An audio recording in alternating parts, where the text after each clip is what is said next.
Lessons from Esther. This week we've been looking at some different aspects of the story of Esther, and I hope you've been reading the wonderful story along with me this week.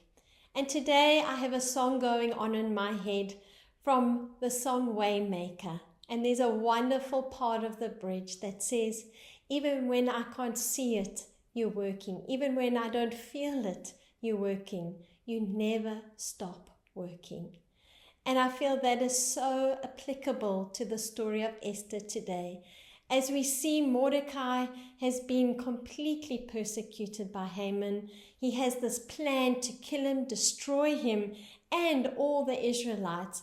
And I just want to read with you chapter 3, verse 2 and verse 6. It says, all the king's officials would bow down before Haman to show him respect whenever he passed by. For so the king had commanded, but Mordecai refused to bow down or show him respect.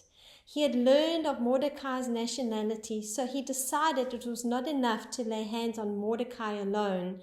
Instead, he looked for a way to destroy all the Jews throughout the entire empire of Xerxes.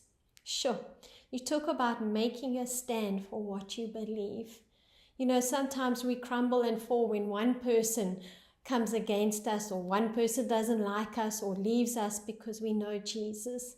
Here we see Mordecai making a stand that affects his entire nation.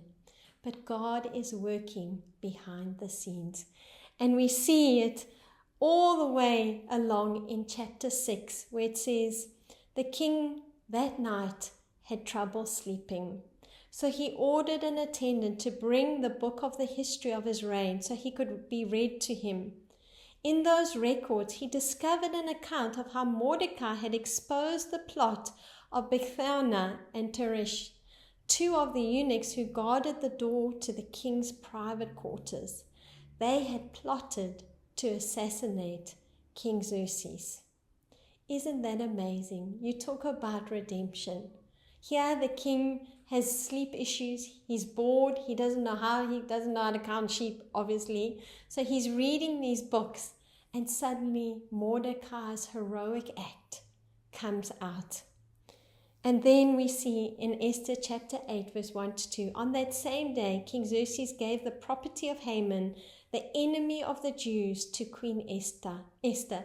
Then Mordecai was brought before the king, for Esther had told the king how they were related.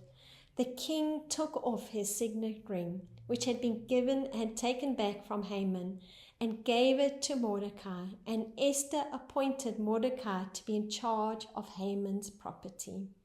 What a complete redemption of Mordecai standing up for who God was, what he believed, and then seeing complete redemption in a way that only God could have orchestrated.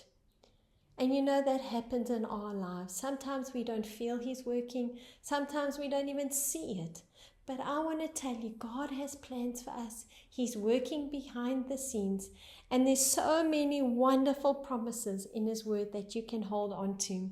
In Isaiah 64 verse 4, it says, for from days of old they had not heard or perceived by ear, nor had I even seen a God besides you, who acts in behalf of one who waits for him. No eye has seen, no ear has heard what God has planned for us, and he's working on our behalf. Romans 8:28 says, and we know that God causes all things to work together. For good. So many people just stop there. But let's carry on with this promise. It says, to those who love God, to those who are called according to his purpose. Just like Mordecai had a purpose, he was called. He loved God so much. We get to hold on to that promise when we love him with all our heart, when we know we're called to his purposes. Then we have a God working behind the scenes to say, I'm going to work all things out for good for those that love me.